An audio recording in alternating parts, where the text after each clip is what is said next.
cool. That's what I kind of was figuring. So.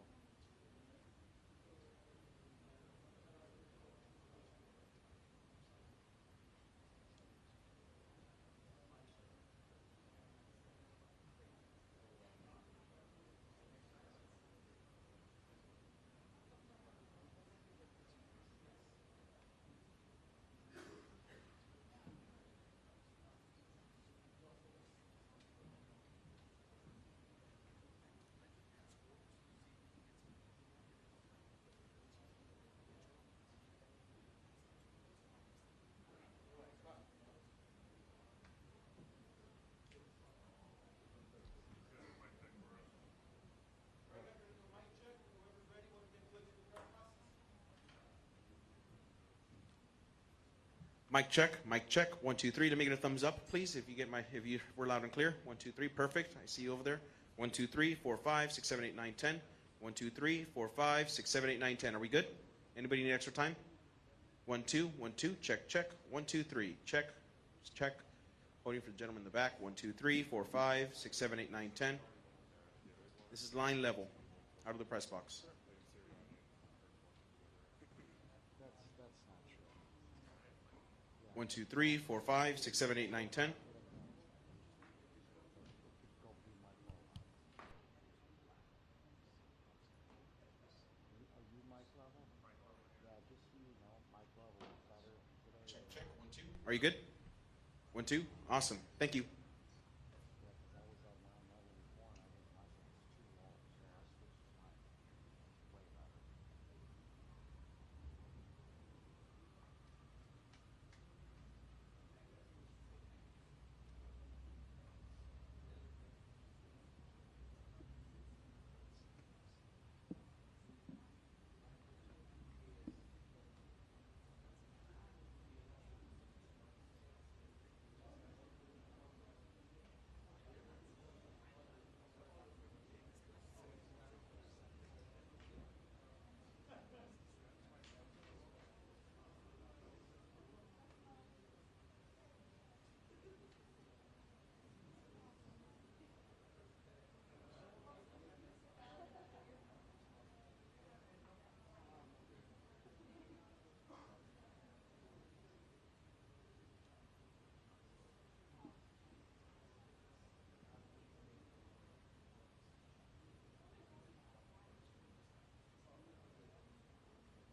Who is?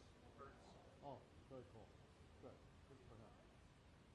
What was the final on this time here? 40 to 22. Okay, all right. Got quite a few jump points there, didn't it?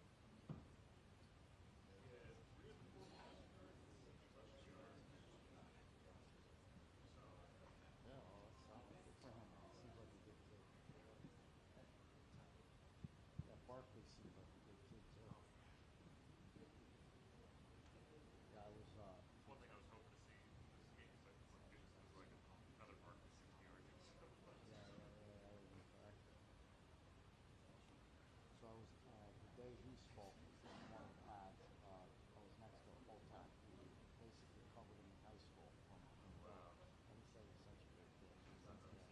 That's cool to hear that.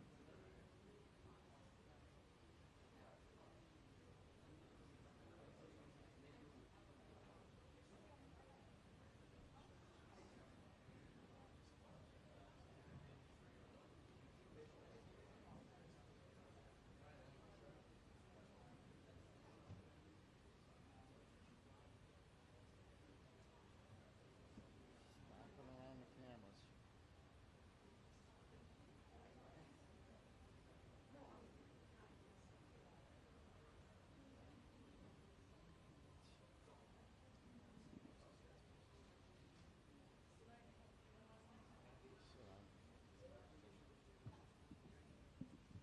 Check, check. 1, 2. Check, 1, 2.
there? Okay, cool. Cool.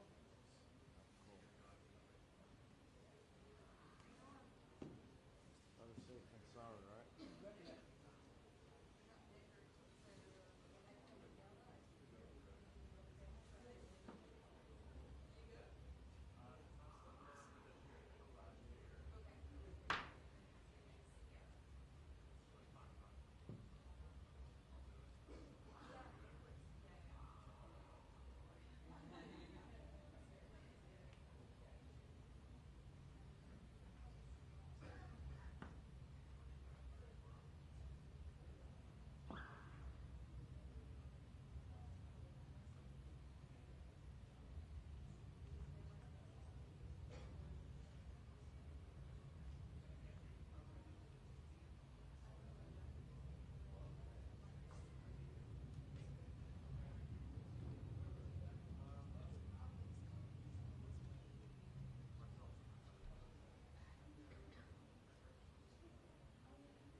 Yeah, well, I think it definitely took a team effort, it took a group effort, and only thing I could think about is all the effort, all the work that was put in over the course of time. And I think we had a focus group out there. You know, offense was able to score points, to take advantage of opportunities, you know, just enough to put points on the board, and then defense played their ass off. They played how they played all year, you know, and I truly believe offense wins games, but defense wins championships, and how that defense has been able to play. It's a great testament to them. Jalen, how did it feel when the confetti fell to win your second Super Bowl? Should be second.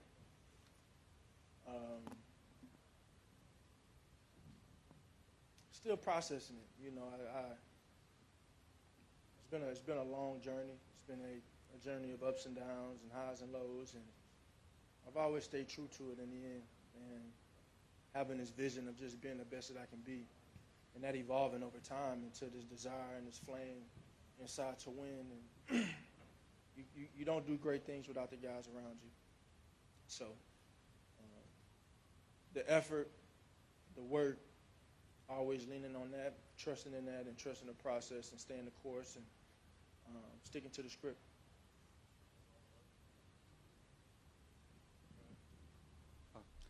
Hey Jalen, congrats on the win. Thank you. You became only the fourth quarterback in NFL history to lose their first Super Bowl and then go on to win one.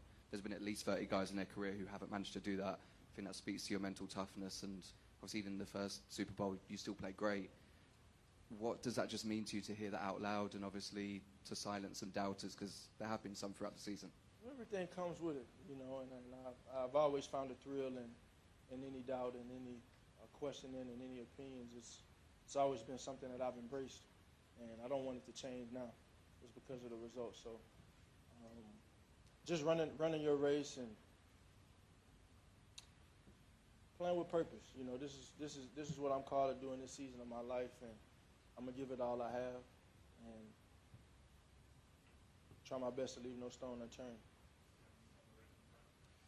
Jalen, was that part of the game plan from the beginning, that you could throw against the Kansas City Chiefs and go long with your receivers? It was just something that kind of came.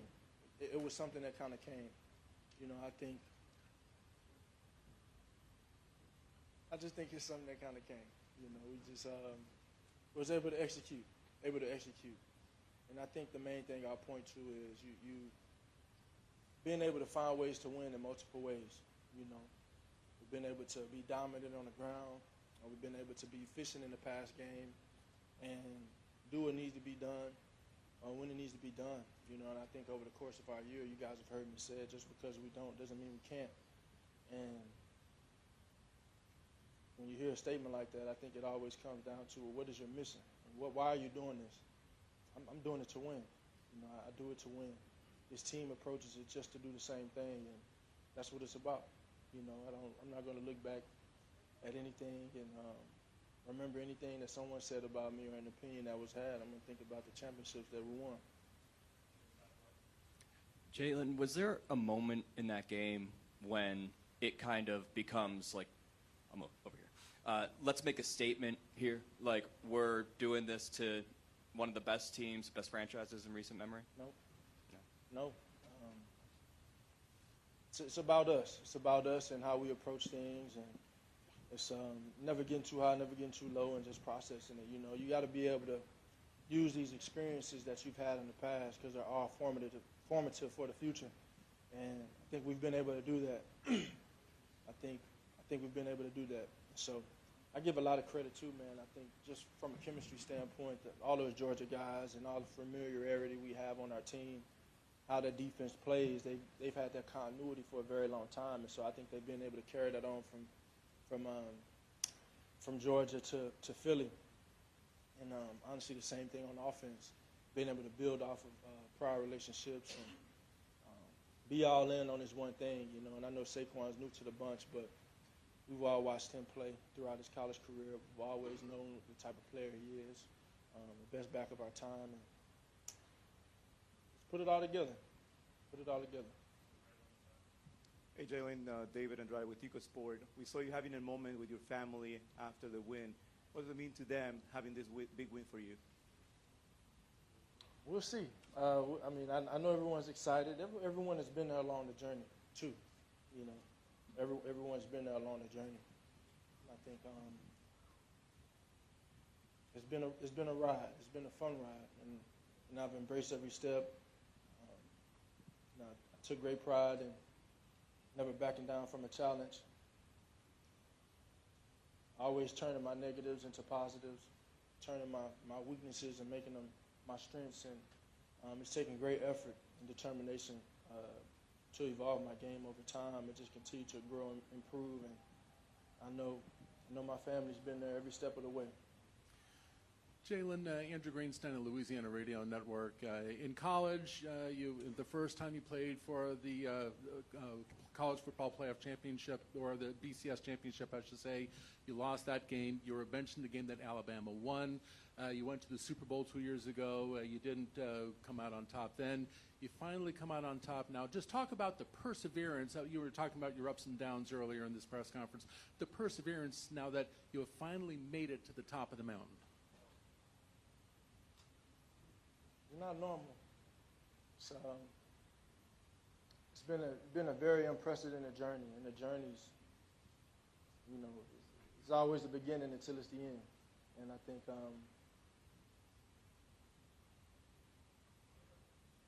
it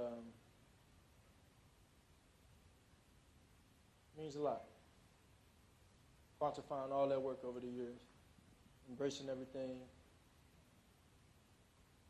taking every challenge head on, and taking every joy and moment of achievement and success head on as well, and processing them all as one.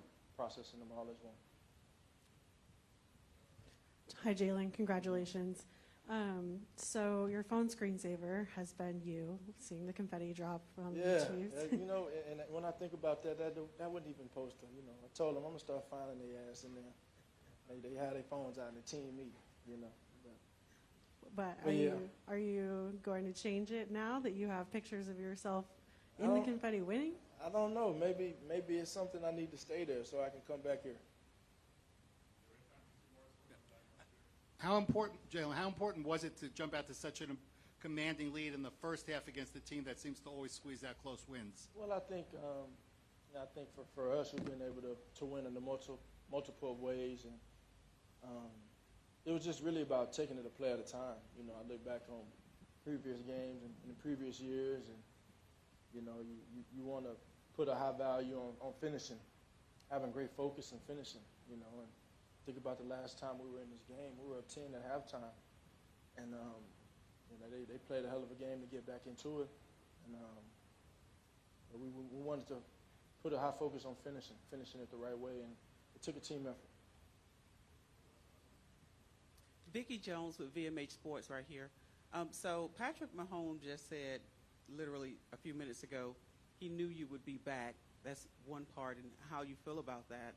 And the second part is, you spoke of it again, purpose.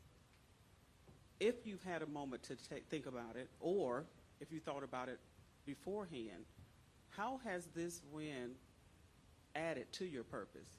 The first being, again, Mahomes, what he knew about you, and how this has added to your purpose.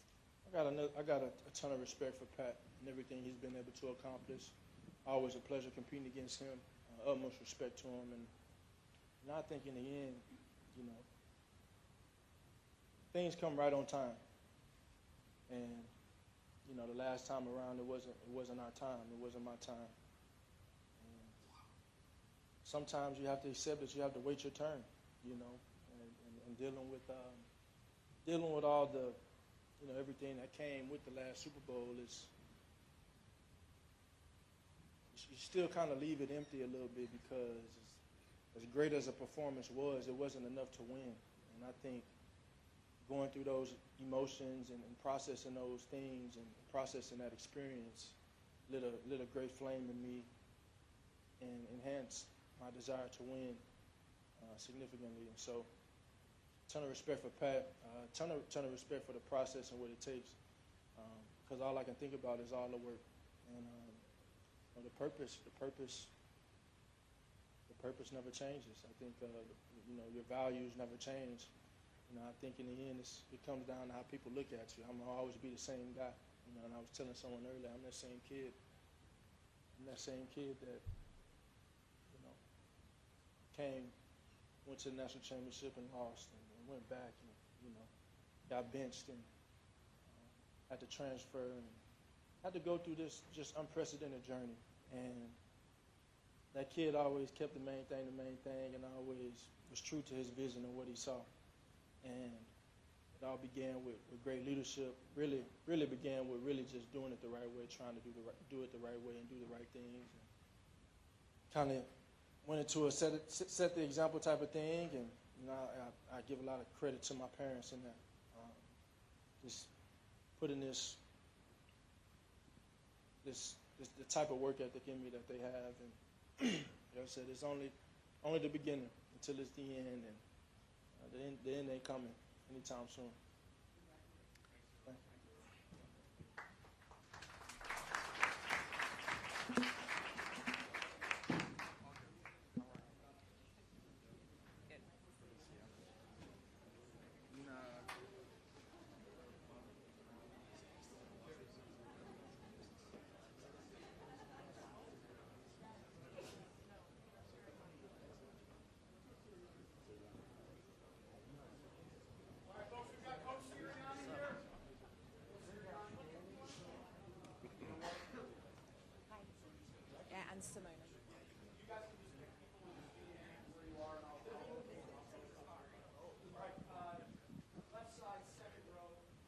Hi, Coach. Congratulations on an amazing win.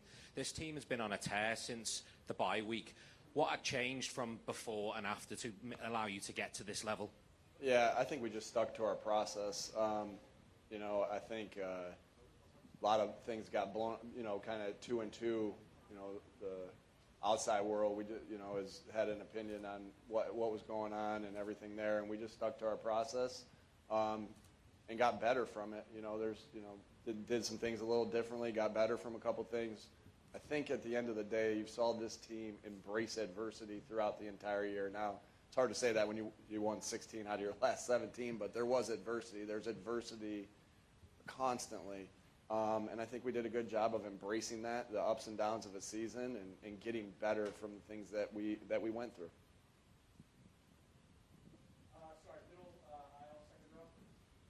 Congratulations, Coach. Can you tell us what went through your head in the first drive when the OPIA flag on 4th down was coming without getting fined, maybe? Would you say that one more time? Without getting fined, can you tell us what went through your head? I try to tell myself before every game, the calls have a way of evening themselves out. But sometimes in the heat of the moment, sometimes in the heat of the moment, it's hard to convince yourself of that, and the calls had a way of evening themselves out. And so mad about that at the first, but again, these guys are making split-second decisions, and that was an all-star crew out there. They earned the right to be here too at the Super Bowl, and I thought they did a good job, regardless of what I thought about that one. I wasn't able to see everything. I'm a little biased, and I don't think it should be called, but he had a better view of it, so I'm sure he made the right call there. On behalf of the great people of Alliance, Ohio, congratulations on winning the Super Bowl. What does it mean to you to be the first Mount Union alum to win the Super Bowl as a head coach? And also, after your Gatorade shower, after the game, you took a moment, looked in the sky, and said thank you. Can you describe that moment for us? Yeah, just all glory to God.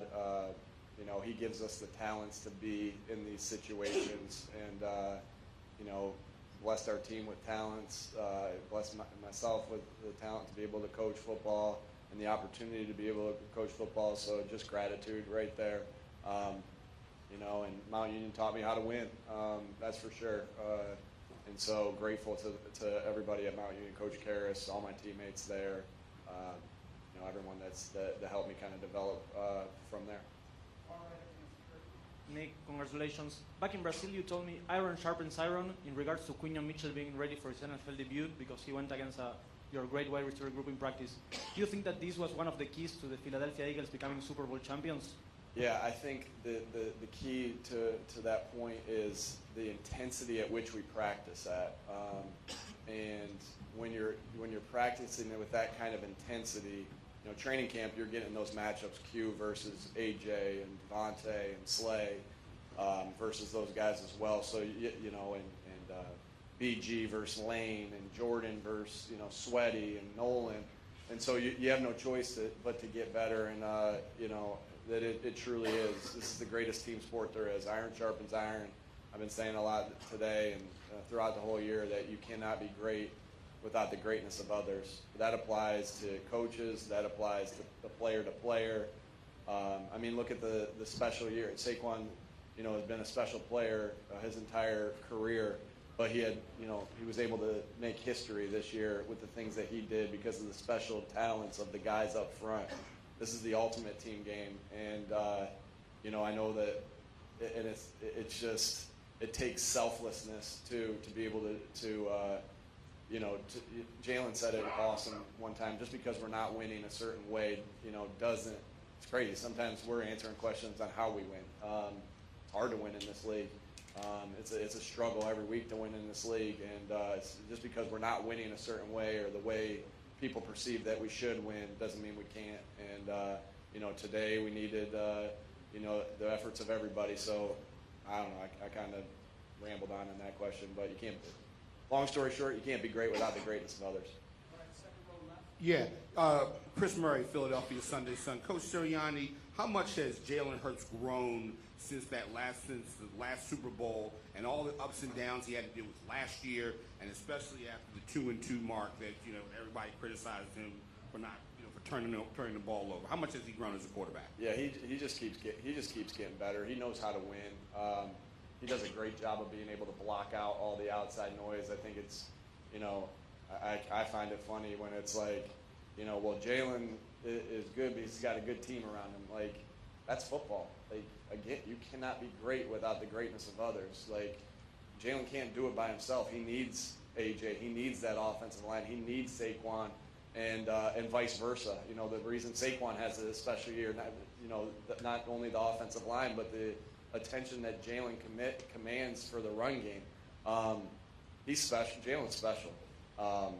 And, you know, the criticism just blows my mind because I think he's so special and won so many games and works his butt off and just continues to get better, can block out everything and just focus on the task at hand of getting better, putting yourself positioned to win each week, and he does a great job of that. And he had an unbelievable game today when we needed him to, because when you sell out to stop, you know, we knew how good of a coach and how good of a defense that we were playing today, but when you sell out to stop one thing, another thing opens, and Jalen was able to take advantage of that today. And man, him and this team are world champs forever. Hi, I'm Carlton with BuzzFeed. The halftime score was shocking to a lot of people. Can you tell me what you said when you went into the locker room at halftime? What was the mood like? What was going through your head? How do you keep the guys focused after just coming out like crazy like that? One of the things we talked about, we made sure everyone was resting at first, but one of the main things we talked about is be ready for anything. You know, be ready for for different exotic things, things that make them be able to try to get back into the game. But one thing that we really focused on and studied a bunch of, you know, we got to protect the way that they can get back into this game is, you know, us going 3 and out on offense, having sacks, having penalties, turning the ball over, and for explosive plays to happen on offense, on their offense, giving up on our defense. And I just thought we did a great job of, you know, handling that. We truly were playing it like, hey, this is the second game. It's 0-0, and if we win this one, we're going to win this game. And the guys were focused. The guys were locked in. It really was evident of the entire week, entire 2 weeks. I think when we won the NFC Championship game in 2022, there was so much joy. And I don't want to say there wasn't joy. It was just like, all right, this year it was like, all right, let's go. We got to go finish the job now. And I think it was the same attitude at halftime of just locking in, focused, and let's go finish the job, and that's what we did. Thank you. Nick, David Behrman, Pro Football Network. After the way last season ended and the 2-2 start this season, talk about what you told the team to keep them together, which eventually ended this way. You know, we had great OTAs. We had great training camp. We were developing as a team. And just because the outside world tells you how to feel a certain way doesn't mean that we were feeling that way, right? We knew we had a special team. We knew we had a group of guys that could do some special things, but it was going to take day in, day out work. And so it was just putting your head down and working and saying, you know, how are we going to put ourselves in the best position to win that Cleveland game? It wasn't like, hey, how are we going to get to 6-2? It was like, how are we going to win this game? Then it was going to be how we won the next game. It's boring, but it's truly just trying to get a little bit better each day. But that's the thing that you'll remember is the daily grind of and emptying the tank every single week, you know, to try to you know, win each week. And so we just doubled down on the things we knew to be true. We knew we had special players. We knew we had special coaches. We knew we had special front office and special people in the building. And our goal was to do it together and just stick together and go.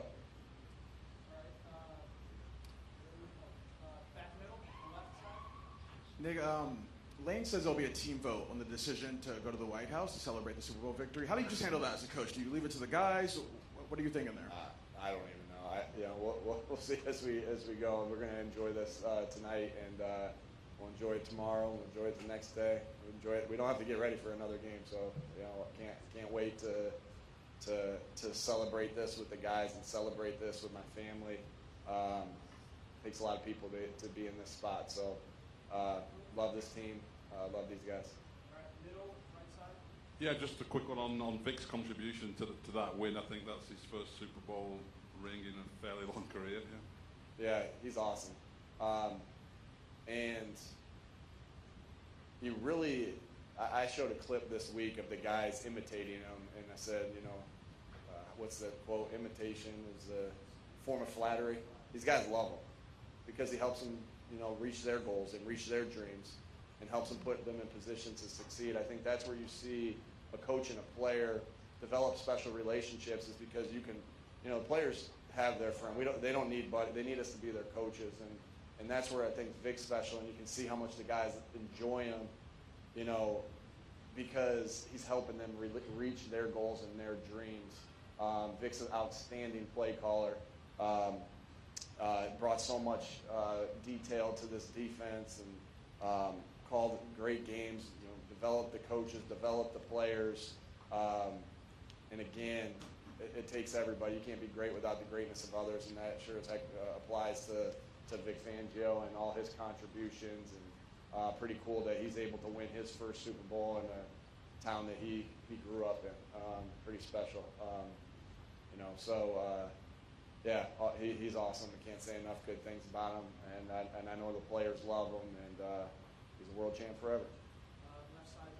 Yes, Coach. George Redney, Challenger Community News, Buffalo and Rochester, New York. Can you tell me about Rochester, New York's own Clint Hurt, defensive line coach? How did he help get this defensive line to be prepared and stay focused and play the type of game they played today? Yeah. Where are you, Aquinas? Is he Aquinas? Gates Chadwick. Okay. Okay. All right. Sorry.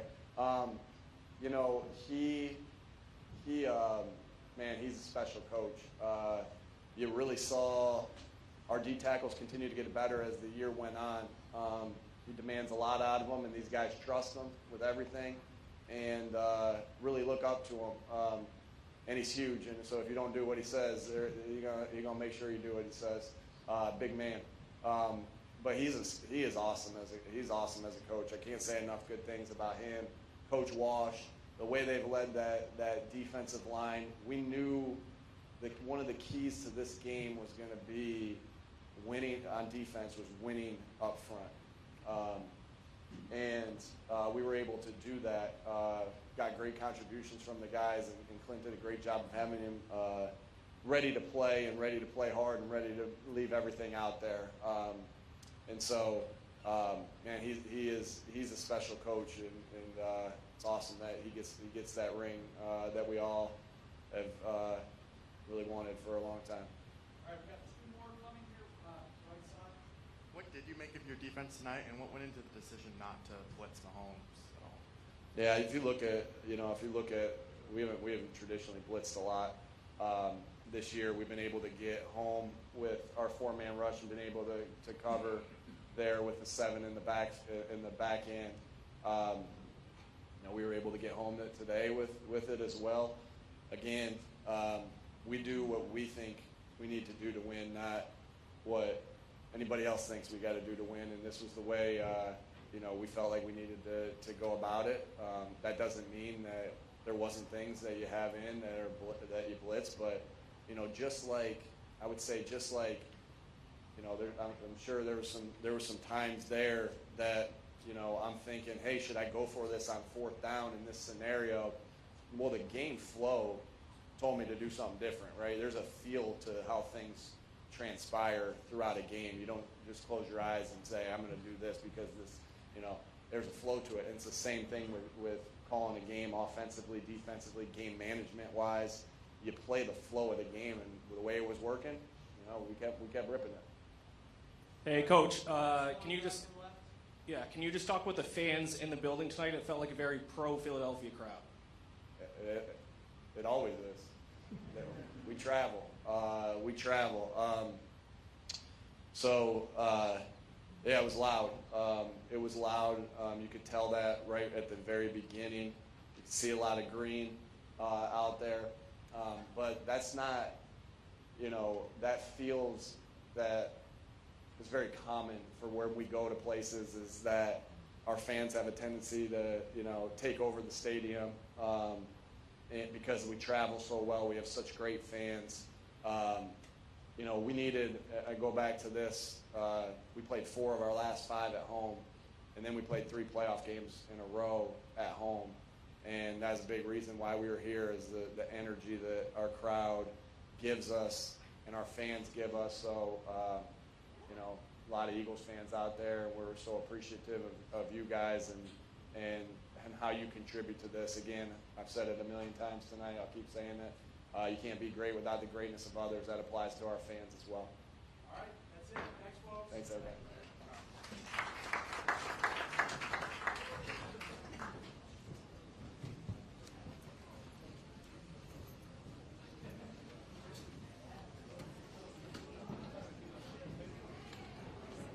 Cut it. Andy Reid talked outside. That's on the little